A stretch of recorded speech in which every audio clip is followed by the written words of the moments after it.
런던 대학에서 경제학 박사를 받을 때 박사 논문이 마르크스의 공황이론이에요. 이론적 공황이론이니까 지금하고 딱 맞는 이야기예요. 그리고 박사가 이 자본주의가 언제 망할까 이렇게 이야기했을 때 자꾸 이런 어려운 공황이 주기적으로 자꾸 발생함을 해가지고 자본주의라는 게 형편없는 경제체제, 사회체제, 정치체제라는 것이 여러 모든 사람에게 널리 알려질 때 결국 자본주의가 망한다 이런 이야기를 많이 했습니다. 그래서 우리가 모두 알다시피 자본주의는 보통 때는 경기가 좋고 이럴 때는 자본주의의 나쁜 면이라 할까 그 진짜 속성이 잘 안 나타나는데 지금 이렇게 불황이 오고 공황이 오고 이랬을 때는 아하 이 자본주의란 이런 사회구나 그런 것이 분명히 이제 드러나지 않습니까? 또 그렇게 드러나야지 자본주의를 타도하고 새로운 사회를 만들려는 사람들이 점점 더 확신을 하게 된다고요. 아, 이 자본주의 사회는 도저히 안 되겠구나. 이래서 노력을 하고 그런다 이렇게 생각하면 됩니다. 그럼 사실 또 여러분도 잘 알겠지만은 이렇게 어려울 때 이 진짜로 어려운 게 우리 노동자들만 어려운 게 아니고 자본가들도 상당히 어려운 게 많아요. 그러니까 전 세계적으로 시장이 자꾸 좁아지고 이러니까 자기들도 어떤 식으로든지 탈출을 해야 되는데 그 탈출하기가 굉장히 어렵다고요. 특히 전 세계적으로 자본가 계급도 엄청나게 지금 어려운 국면에 처해있고 노동자 계급도 굉장히 어려운 측면에 서 있으니까 서로가 싸움이 굉장히 거칠어질 수밖에 없다 이렇게 봐야 됩니다. 우리 유명하기 짝이 없는 이 박근혜가 하는 거 봐요. 엉터리짓만 자꾸 한다고요. 마찬가지로 자본가들도 그런 식의 엉터리짓만 자꾸 하다가 스스로 망하는 그런 계기가 많이 나온다는 걸 늘 명심을 해야 됩니다. 그리고 이 재능교육 이것도 지금 사실은 정신이 빠진 사람들이죠. 이 단계까지 오는 건데 자기들도 살아날 수가 없어요. 제가 누구한테 저걸 하겠어요? 누구한테 손을 벌리든지 누구한테 동정을 사든지 뭐 그런 방법이 하나도 없다고요. 그러니까 여러분들은 그다음에 이때까지 굉장히 오랜 기간을 싸워왔지만 조금만 더 싸우시라고 제가 당부를 드립니다. 그리고 언제나 자본주의 사회에서는 자본가들이 노동자들보다는 경제적으로 훨씬 여유가 있을 뿐만 아니고 세력이 있단 말이에요. 또 돈을 가지고 권력을 사고 권력에 영향을 주고 뇌물을 주고 그렇기 때문에 정치적으로도 힘이 마땅하잖아요. 금방 알잖아요. 경찰이 뭐 와가지고 자본가들 말 자꾸 듣잖아요. 그거는 법원에도 다 마찬가지예요. 법에서도. 법원에 가면 늘 뭐 하시는 말씀대로 돈이 있으면 전부 문제가 되는 그런 판이 되어 있다 이 말이에요. 이게 무슨 이야기니까 하니까 자본가들이 이와 같은 상태를 자기대로 자꾸 극복하자고 이렇게 하면서 점점 더 자기들의 적대 세력을 만들어낸다 이렇게 자꾸 생각하시면 돼요. 그거는 이 박근혜 이 친구 형편없는 친구가 자꾸 악수 뜨는 거는 금방 알 수 있잖아요. 자본가 계급도 마찬가지입니다. 그런 식으로 악수를 뜰 수밖에 없어요.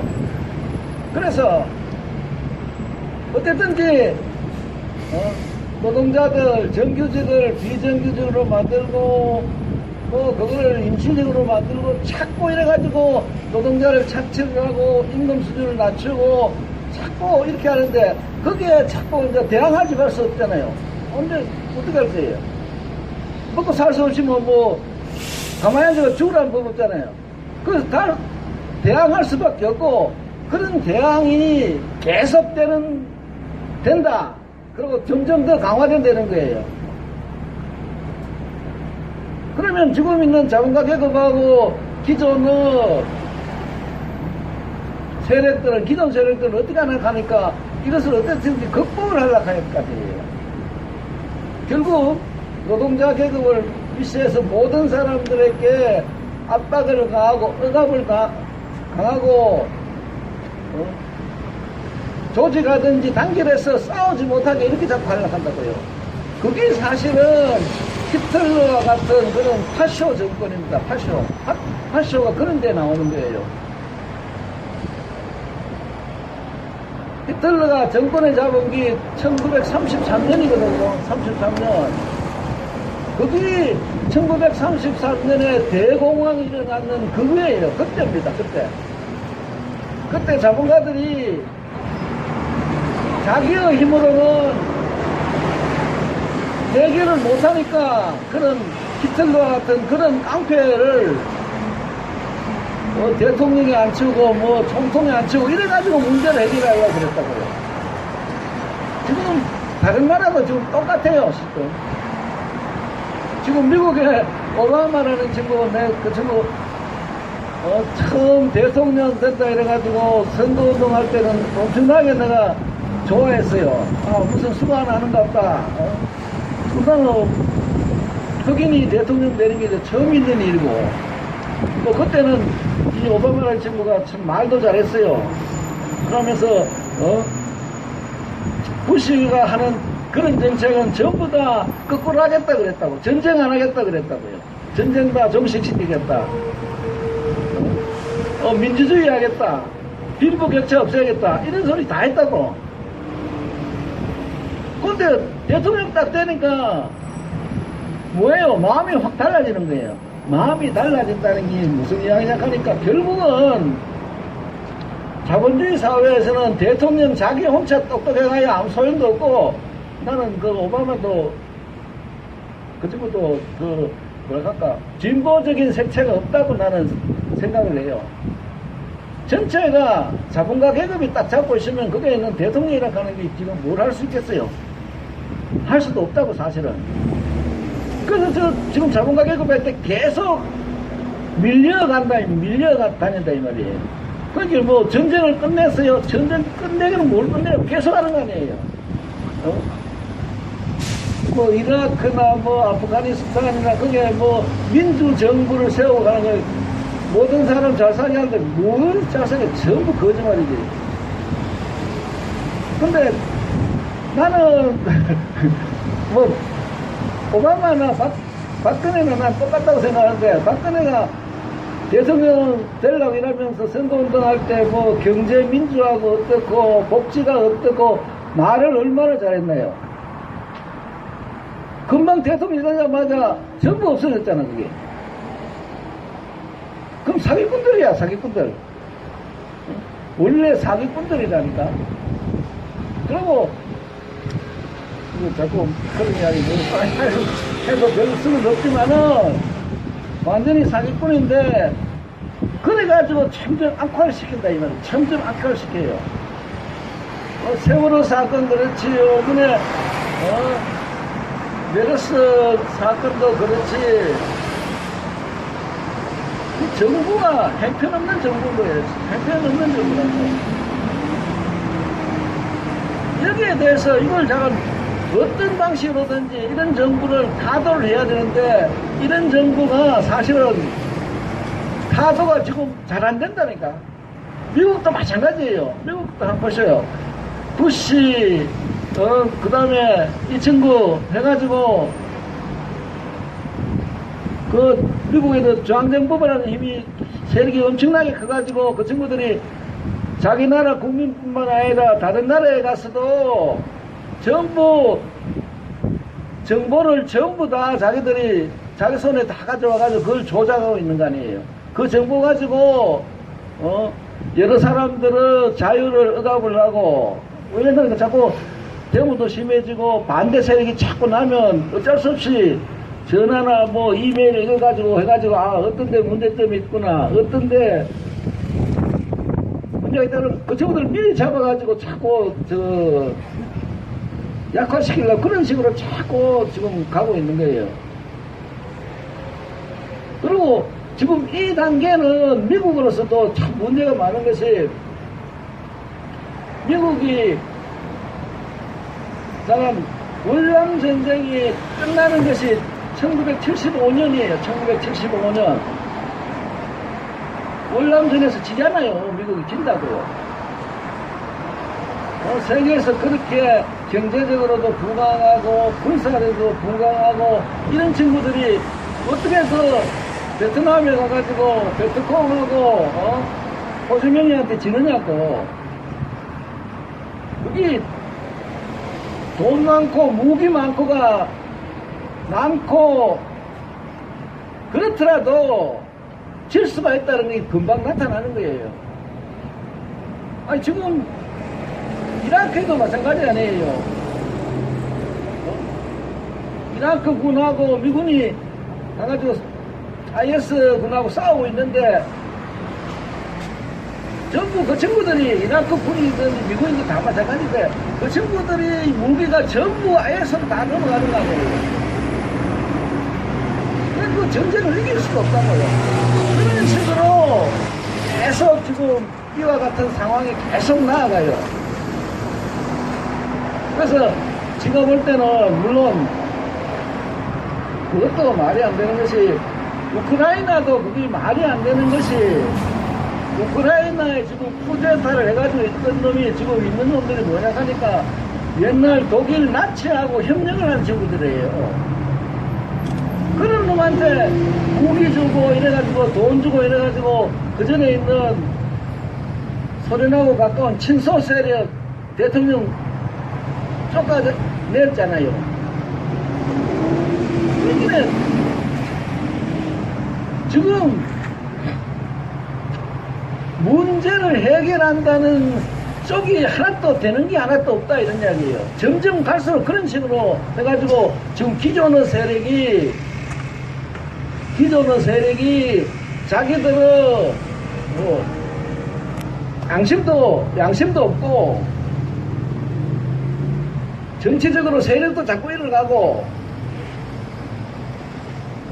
저는 이데올로기적으로도 남을 설득을 못하는 이런 상태로 자꾸 빠지고 있다.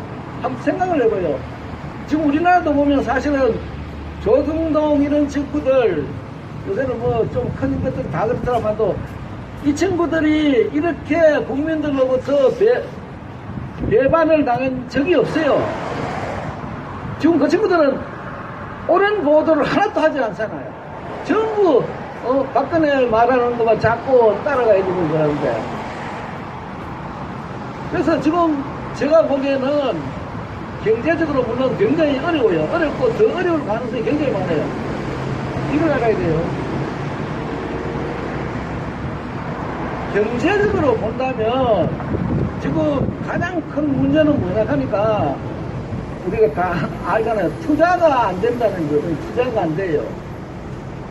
지금 미국에 있는 그 한 500대 기업들이 이윤을 얻어가지고 뭐를 하느냐 이거를 이제 분석을 한 사람이 있어요. 한 10년, 과거 10년 동안 뭐를 했느냐 그걸 연구한 사람이 있는데 하버드 비즈니스 리뷰에다가 논문도 쓰고 그랬는데 큰 기업들이 이윤이 나면 원래는 어떻게 해야 되느냐 하니까 투자를 해야지요. 새로운 기계 도입을 하고 규모를 확대하고 노동자 고용하고 기술 개발하고 이런 식으로 해야지 그 이윤이 기업 확장에 들어가고 그래서 그 기업이 살아날 뿐만 아니라 그것을 통해서 다른 기업으로 더 원료도 사고 노동자를 고용을 하면 노동자가 임금을 받아가 가지고 생활 필수품 사고 이러면 경제가 자꾸 확대가 돼가는 그런 거예요. 원래나 자본주의 사회에서는 경제를 잡고 있는 사람은 자본가예요. 자본가가 투자를 안 하면 시장이 꽉 막히는 거예요. 투자를 안 하면 시장이 막혀버리면 상품이 안 팔리고 이러면 그 경제가 죽는 거예요. 근데 그 친구들이 지금 뭘 하느냐 하니까 100억 이윤이 나왔다 하 100억 달러든지 100억 이윤이 나왔으면 그 중에서 50%를 뭐를 하냐, 50%를 이윤이 났으면 주식회사가 50% 이윤을 가지고 뭘 하냐 하니까 자기 회사 주식을 산다니까요. 자기 회사 주식을 사요. 자기 회사 주식을 왜 사느냐고. 주식을 사면 주식 가격이 올라가잖아요. 주식 가격이 올라간다고. 그럼 주식 가격이 올라가면 그 회사의 주주들이든지 주식을 가지고 있는 친구들이 그걸 팔면 큰 이윤을 얻고 또 주식 가격이 올라가니까 돈 많은 다른 친구들이 전부 또 그 주식 살려고 오기 때문에 그 주가가 자꾸 올라간다고요. 그러니까 주식의 50%를 지금 자기 회사 주식 사는데 50% 쓴다고. 이유는 50% 쓴다고요.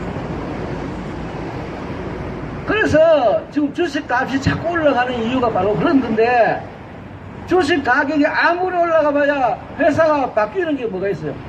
아무것도 없습니다. 회사가 바뀌는 게 뭐가 있어요? 자, 주식 가지고 있든지 주식을 가지고 투기하는 사람들만 자꾸 배불러진다 이 말이야. 주식 투기하고 주식 가지고 장난치는 그 친구들은 전부가 비생산적인 사람들이에요. 아무것도 생산 안 한다고. 먹고 노는 사람들이라고. 그 친구들은 자꾸 재산이 글로 나간다고요. 그래서 우리가 알다시피 10년 전부터 보면 굉장히 빈부격차가 자꾸 심하다고 자꾸 이야기하는데, 그 빈부격차가 심한 것 중에서 돈을 가장 잘 버는 사람들이 전부 주식하고 은행에 하고 이런 사람들만 했다 이런 이야기예요. 새로운 세상에서는 그런 놀고 먹는 썩어 빠진 놈들, 투기꾼들 전부 없애야 돼요. 그렇게 남답고 망장이에요. 그러고 그 다음에 50%가 그렇고 한 40%가 어디를 가냐니까 40%를 또 주주들한테 배당을 그렇게 많이 준다고. 자기 회사 주식 안 사면 자기 회사 주주들에게 배당을 많이 준다고. 배당 많이 주면 뭐 하겠어요? 배당 많이 줘버리면 밖으로 다른 사람들은 저 회사가 잘 되니까 배당을 많이 주구나 이래가지고 그 회사 주식을 자꾸 살라 그럴까요? 그럼 또 주식값이 자꾸 올라간다고요.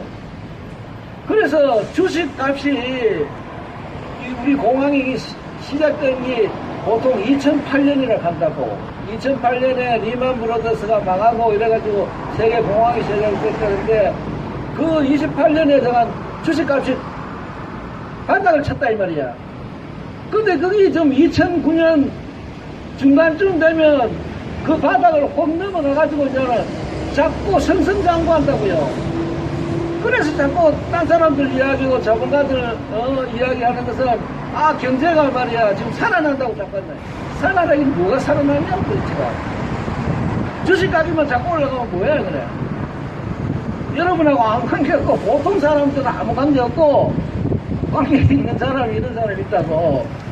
돈 좀 있다고 중산층이라고 해가지고 주식 가격이 올라간다고 해서 그거 다 들어가가지고 주식 가다가 홀딱 망한다고.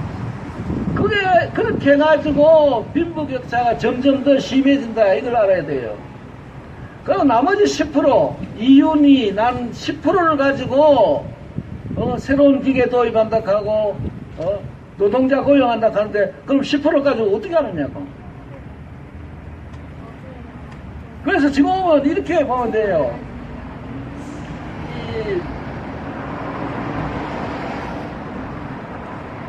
자본이 많다고 이윤을 많이 요새 기업들이 이윤을 엄청나게 많이 했거든요. 이건 굉장히 많이 없습니다.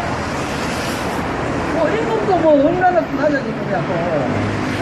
임금 낮아졌지, 또, 일을 무자비하게 많이 시키지. 이윤이 많이 남는데도 그것이 생산적으로 공장을 확대한다든지, 노동자들에게,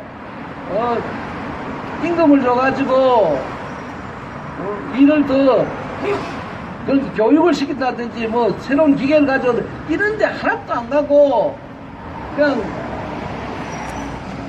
노는 사람들, 쓸데없는 사람들, 필요 없는 사람들만 자꾸 부유하게 한다고. 그러니까 사회가 망할 징조가 딱 돼 있는 거예요, 지금. 아시겠어요? 그걸 알아야 돼요.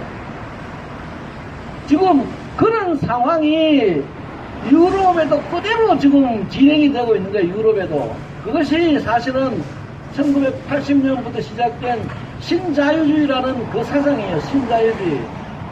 신자유주의라는 그 사상은 뭐냐 하니까 자본가들에게 돈을 많이 주면, 자본가가 잘 살면 보통 사람들도 거기에서 나오는 국물 먹고 잘 살 수 있다, 이런 주장인데 그게 말이 안 되는 주장이라니까.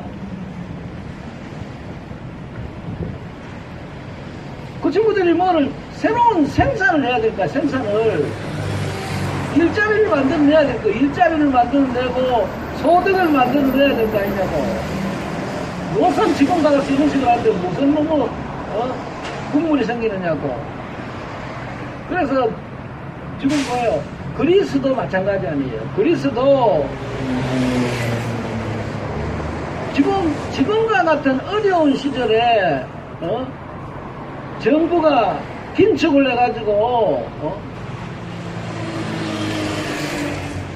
고용, 일하고 있는 사람 수 줄이고 그 사람들 임금 깎고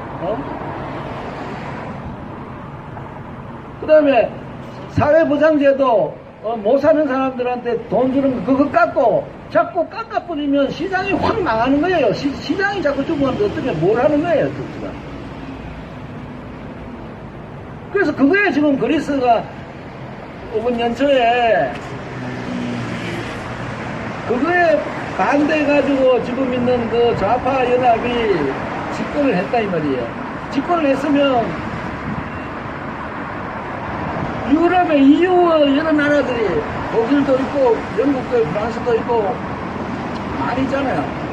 또 유럽 나라들도 있잖아요. 그 친구들이 그런 나라를 도와줘가지고 경기가 나도록 이렇게 해줘야 된다고요. 그래야지 조금 보이잖아요. 좀 경기가 좋아가지고 어디 한 군데를 좀 살 수 있으면 그것이 확산이 돼가지고 좋은 예를 만들어내고 이럴 건데 그걸 지금 완전 죽이려고 한다고. 지금 그래서 절마다가는 저거 해야 돼요. 국가 부도 나고 유럽 존에서 탈퇴해야 되고 EU에서도 탈퇴해야 되고 이런 식으로 해가지고 그렇게 자꾸 만드는 세력조차도 이제 자기들도 이제 살 길이 없는 이런 식으로 자꾸 몰아간다 이러냐. 궁지에 몰아가는 거예요. 지금 이 상황이라는 것이 절대로 호전될 기미가 하나도 없습니다, 지금은.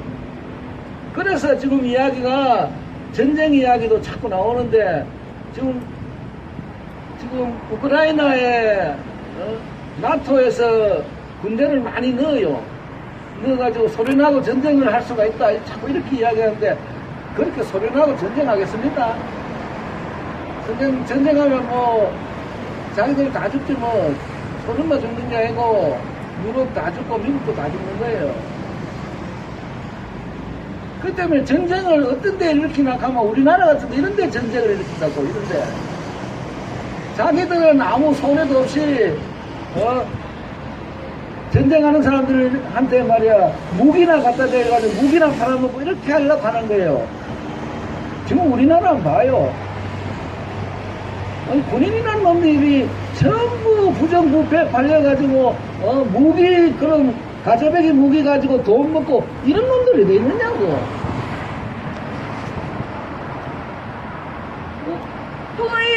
뻔히 알잖아. 북한이 지금 무기를 엄청나게 개발한 거 알고 있으면서도 여기서 그 엉터리 무기를 자꾸 사와가지고 자기 주머니 돈만 벌겠다. 이런 나라 어딨냐고. 거기는 이 대통령이라는 친구 이게 머리가 없는 놈이야. 너무네.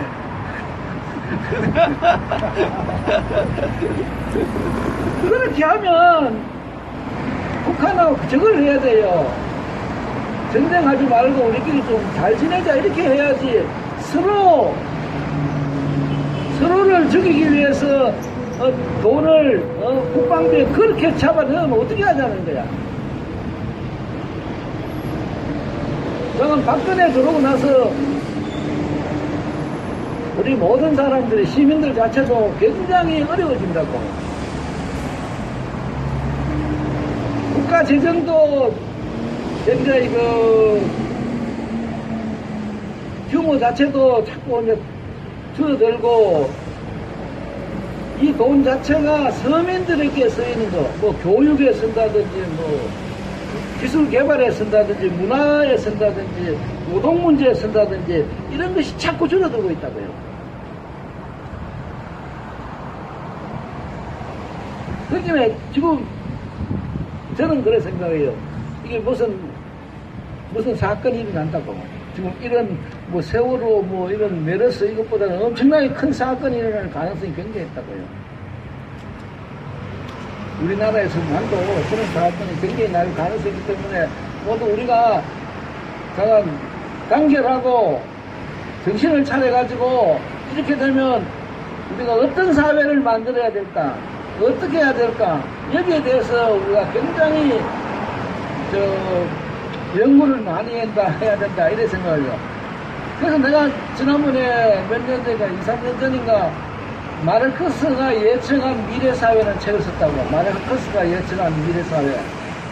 이거는 소련도 아니고 북한도 아니고 자유로운 개인들의 연합이라 하는 그 막스가 원래 이야기한 거예요. 자유로운 개인들의 연합이라 해가지고